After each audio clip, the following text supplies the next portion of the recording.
Hello, नमस्ते all of you. चलो आज हम बेटा हाई स्कूल की साइंस बहुत महत्वपूर्ण टॉपिक संतुलित रासायनिक समीकरण पे बात करते हैं। ठीक है, चलो देखते हैं संतुलित रासायनिक समीकरण। ठीक है, ये संतुलित रासायनिक समीकरण क्या है पहले तो इसको समझो। ठीक है, तो संतुलित रासायनिक समीकरण बेटा इसकी हम डेफिनेशन आपको बताएं और लिख भी दें आप। नंबर 1, इसमें डेफिनेशन जो है कुछ इस तरह से है। 2-3 डेफिनेशन है, जैसे भी आप लोग समझना चाहो वैसे समझ लेना। ठीक है, सबसे पहले नंबर की बात यह है, जब किसी अभिक्रिया में किसी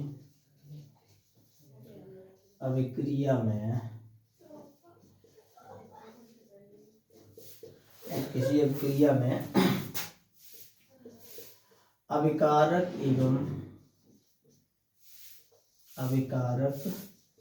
एवं उत्पाद के परमाणुओं की संख्या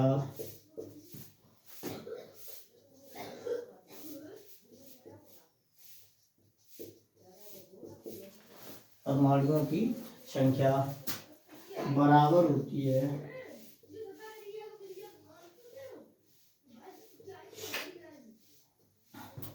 तो ऐसी अभिक्रिया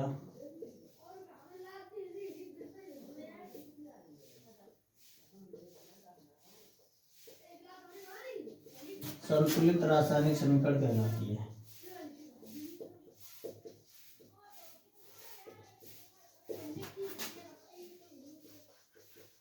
ठीक है, इसको बेटा ऐसे लिखना चाहो तो ऐसे लिख दो, लेकिन इसका एक और तरीका है। जब किसी अभिक्रिया में अभिकारक के कुल परमाणुओं की संख्या उसके उत्पाद के कुल परमाणुओं की संख्या बराबर होती है तो वो अभिक्रिया आपकी संतुलित रासायनिक समीकरण अभिक्रिया कहलाती है। ठीक है, चलो हम बेटा इसमें एक बात करके आपको बताऊं अभिक्रिया। जैसे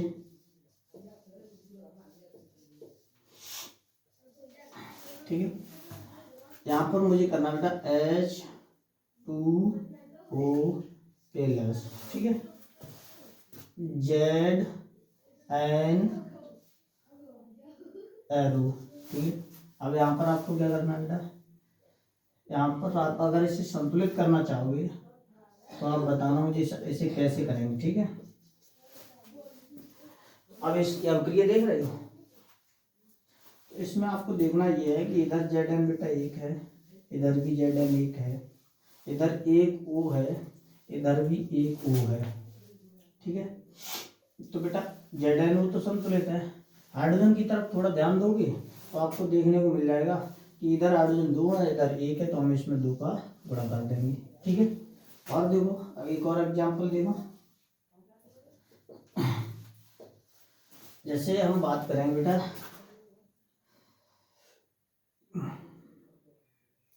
H2SO4 प्लस, ठीक है, यहाँ पर लिख दो आप Al2O3, ठीक है, एरो। अब आपको लिखना है यहाँ पर Al2O3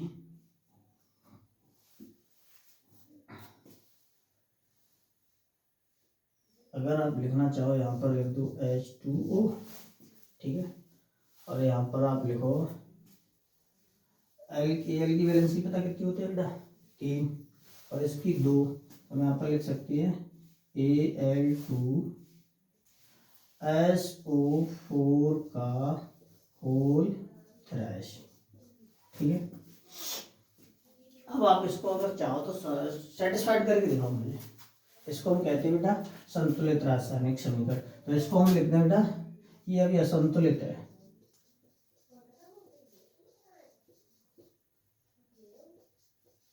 ठीक है, जैसे संतुलित जब करोगे तो पहले हम बेटा इसमें पहचान करेंगे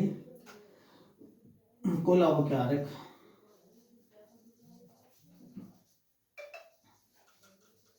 ठीक है, कुल अवकारक में तुलना बेटा करेंगे किससे बेटा, कुल उत्पाद से। बराबर कितना होना चाहिए, जितने आपके अभिकारक हैं उतने उत्पाद होने चाहिए। ठीक है, चलो अभिकारक में आपके 2 हाइड्रोजन है। ठीक है, 1 सल्फर है। ठीक है, ऑक्सीजन आपकी कितने बेटा, 4 और 3 7। ठीक है, और उत्पाद में इसमें ऑक्सीजन पता चल गया आपको, सल्फर भी पता चल गया, Al और पता करना है। Al आपके इधर 2 है। ठीक है, इधर देखो, इधर आपको देखना है बेटा, Al तो 2 है, इधर भी S इधर बेटा कितने 3, इधर O कितने हैं बेटा 4 3 12 और 1 14, फिलहाल में वे हैं 4 3 12 और 1 13, और H आपकी इधर 2 है। ठीक है, अब देख लो सबसे पहले आप लोगों को ये समझना है कि इधर आपको ऑक्सीजन 3 है यहाँ पर। ठीक है, और यहाँ पर ऑक्सीजन कितने बेटा, इसमें तो आप ज़्यादा कम ज़्यादा कर नहीं सकते हो, 4 3 12 है। ठीक है, और यहाँ पर वो कितने बेटा 4 और 3 7। अब इधर 4 3 12 पहुँच गए आपके, और इधर आपके हैं 4 3 7। यहाँ पर अगर एक काम करो, आप 3 का गुणा कर दो, देखते हैं। ठीक है, 3 का गुणा यहाँ पर करोगे, और जब 3 का गुणा यहाँ पर आप करोगे तो अब आपके H इधर भी ज़्यादा हो रहे। ठीक है, तो 3 का यहाँ पर भी कर दो। ठीक है, अब यहाँ पर 3, अब देख लो कुल मिला के मुझे लगता है सब सेटिस्फाइड हो गया होगा, क्योंकि 6H ये भी है, 6H ये भी है, आपके 4 3 12 वो हैं 12 और 3 15, वो इधर हो गए, इधर 4 3 12 और 3 15। ठीक है, तो ये आपकी अभिक्रिया जो है वो संतुलित है, और जो जिसमें भी जो कुछ भी आपको मतलब गुणा करना हो, केवल अभिक्रिया संतुलित होती है, गुणा करना है। ठीक है, मतलब किसी चीज़ को हम आधा नहीं कर सकते, ना कि उसको हम मतलब उसमें घात बढ़ा सकते, केवल और केवल गुणा करते संतुलित रासायनिक समीकरण में। ठीक, इसी टाइप की और भी अभिक्रियाएं मैं आपको दूंगा। ठीक है, देख लो बेटा इसको, स्क्रीनशॉट ले लो इसका।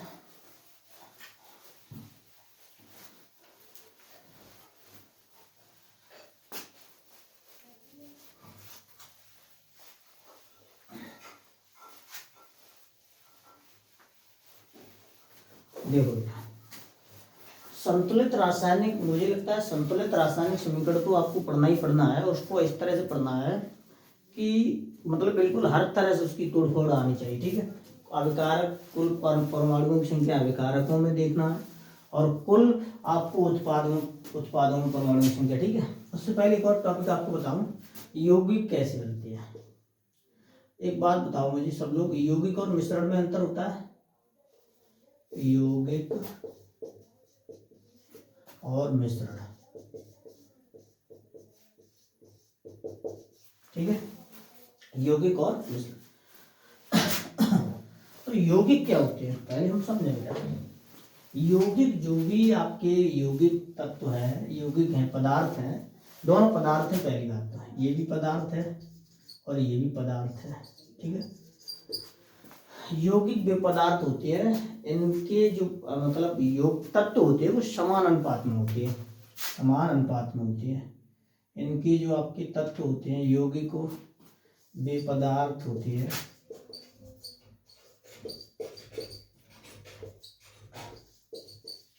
जिनके परमाणु समान अनुपात में होते हैं।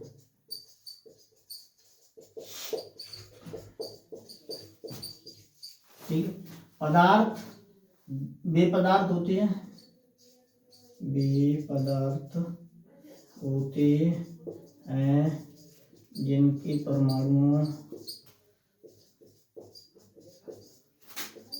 का कोई निश्चित अनुपात नहीं होता है, निश्चित अनुपात नहीं होता है। ये आपकी इस तरह से यौगिक और पदार्थ मिश्रण और की परिभाषा आपकी हुई, ठीक है। जैसे आप लोग समझते हो, जैसे जल है, जल क्या है बेटा, जल भी आपका एक पदार्थ है, क्या है, पदार्थ। और मिश्रण क्या है, ये मिश्रण में जैसे आप चीनी और पानी का मिश्रण ले लो, चीनी और पानी का,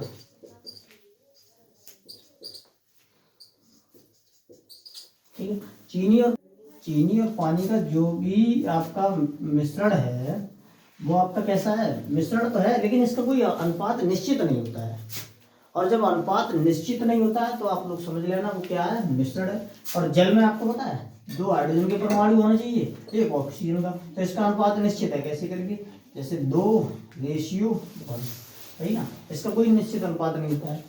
तो ऐसे करके इनकी यौगिक और मिश्रण की, तो हम कुछ यौगिकों के बारे में जानते हैं कि यौगिक कैसे बनती है, ठीक है। तो यौगिक के बारे में देखो बेटा, मिश्रण तो आप लोग समझ ही गए हो, और मिश्रण में भी आपके कई तरीका के मिश्रण होते हैं, समांगी मिश्रण है, विषमांगी मिश्रण है, ठीक है। तो हम मिश्रण बाद में, पहले यौगिक पढ़ते हैं, ठीक है। जैसे आपको यौगिक बनाना है हाइड्रोजन और ऑक्सीजन के बीच में, ठीक है, तो कैसे बनेगा, तो पहले आपको इस हाइड्रोजन की वैलेंसी पता होनी चाहिए। क्या क्या पता होनी चाहिए, वैलेंसी पता होनी चाहिए, ठीक है। तो वैलेंसी इसकी बेटा होती है 1 और इसकी वैलेंसी होती है -2, ठीक है। जब इसकी वैलेंसी प्लस की बनाए, अब आप इसमें क्या करो, इसकी वैलेंसी का इसमें गुणा कर दो और इसकी वैलेंसी का इसमें गुणा कर दो, तो ये आपका बन जाएगा H2O, इसको हम बोलते हैं जल, ठीक है। तो इसका एक निश्चित अनुपात भी है, 2:1, ठीक है। और देख लो जैसे आपको Al और ऑक्सीजन के बीच में क्या बनाना है, कोई यौगिक बनाना है, तो कैसे बनाओगे, इसकी वैलेंसी कितनी होती है, इसकी वैलेंसी होती है बेटा +3 और इसकी वैलेंसी -2, कुल मिला के इसकी वैलेंसी का इसमें गुणा करेंगे और इसकी वैलेंसी का इसमें गुणा करेंगे, तो ये आपका बन जाएगा Al2O3, ठीक है। इसको हम कहेंगे एल्युमिनियम ट्राइऑक्साइड, एल्युमिनियम ट्राइऑक्साइड, समझ में आ रही है। तो ऐसे करके इसको हम कहते हैं बेटा, ठीक है। एक और बना के देखो, जैसे आपको बनाना है कार्बन और ऑक्सीजन के बीच में, ठीक है। तो कार्बन की वैलेंसी कितनी होती है बेटा, +-4, इसकी -2, इसका इसमें गुणा करो, ठीक है। जब दोनों का गुणा करोगे तो ये बन जाएगा आपका C2 और O4। जब समान अनुपात में यौगिक है तो इसकी हम बेटा इसमें क्या ले लें, इसका रेशियो ले लें, 2 एकम 2, 2 दूनी 4, तो ये बन जाएगा आपका CO2। इसको हम बेटा क्या बोलते हैं, कार्बन डाइऑक्साइड, ठीक है। ये आपका कार्बन डाइऑक्साइड बन जाएगा, ठीक है। अब कार्बन डाइऑक्साइड जब बन गया आपका, तो ऐसे करके कितने भी हार्ड से हार्ड यौगिक हों आप बना सकते हो। जैसे आप लोग देखते हो H+O, ठीक है। S और O के बीच जब आप यौगिक बनाते हो तो पता कौन सा बनता है मैं आपको बताऊंगा। इसकी वैलेंसी एक तो -2 होती है जो कि स्थायी होती है, +6 अस्थायी होती है। जब दोनों की वैलेंसी एक जैसी होती है तो ये अपनी वैलेंसी कौन सी दर्शाएगा, +6 और ये दर्शाएगा -2। इनमें भी बेटा कैंची का गुणा कर दोगे तो ये बन जाएगा आपका SO2 और O3, ठीक है। तो हम क्या करेंगे बेटा, सॉरी O6 है, ठीक है। O का गुणा मैंने किस में किया, 6 में किया, तो O6 हो जाएगा। तो इसका रेशियो लोगे 2 एकम 2, 2 3 6, ये बन जाएगा आपका SO3।